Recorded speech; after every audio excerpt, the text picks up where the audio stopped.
Oscar buzz is heating up, and this morning we have an insider's perspective. Yeah, you've probably seen Robert Osborne covering the Oscars over the years. He's got a preview and a look at his book, this monster, 80 years of Oscar. It's a workout for Holly just to lift the book.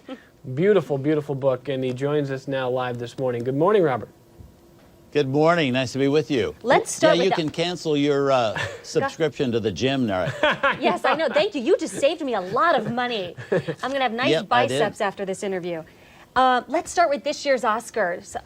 Who are your picks? I want to know. Let's start with Best Actor. Well, these are not my... Do you want my picks or the ones that I think are I going to do. win? You know a lot about the Oscars after reading this book here. Well, I think the one that will win is Sean Penn. I think he's got a very good chance to win in that category, and he's very good in that movie.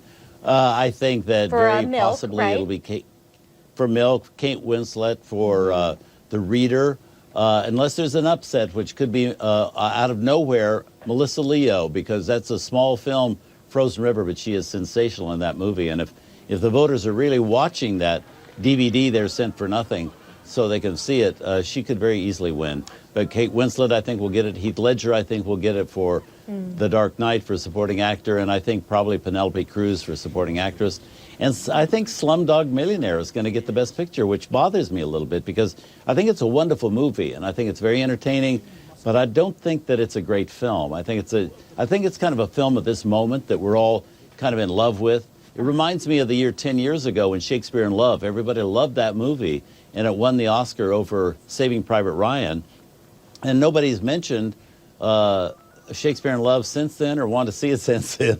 It's like a disappeared film. Yeah. So I'm not sure that Slumdog Millionaire is what I would consider an Academy Award caliber film. So are you saying that on Turner Classic Movies Marathon, we're not going to see a Slumdog Millionaire and Shakespeare in Love in the future? Not this year. But no. But listen, I got to tell you, on TCM, you know, we're very democratic.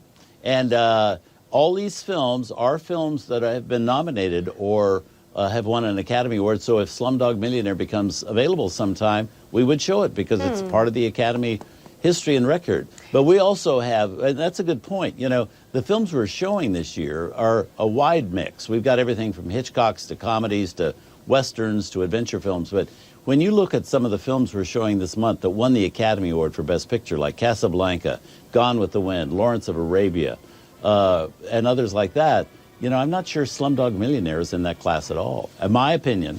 So, but I loved it. But I'm not sure it's like, I think it's also a movie of today because it's about quiz shows, Who Wants to Be a Millionaire? And that's on our minds now because it's on the air now. But it's like, will that be relevant at all, you know, 10 years down the pike? But I'm not negating the film at all. I'm just confused that so many people think it's an Academy Award kind of film. We got about 30 seconds left. The book here, 80 Years of the Oscar. How have the Oscars changed in the past 8 decades?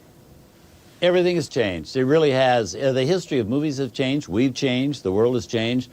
But the best thing about it is it does go to great lengths to, I think, honor the best or tries to honor the best that's been done. So 80 years of the Oscar is really the history of sound films because sound films came in the second year of the Academy Awards.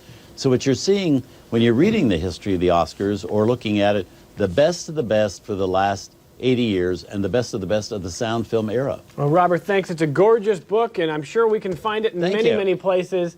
We'll see you on TCM and in the book here. Thank you. Thanks for your time. My pleasure being with you.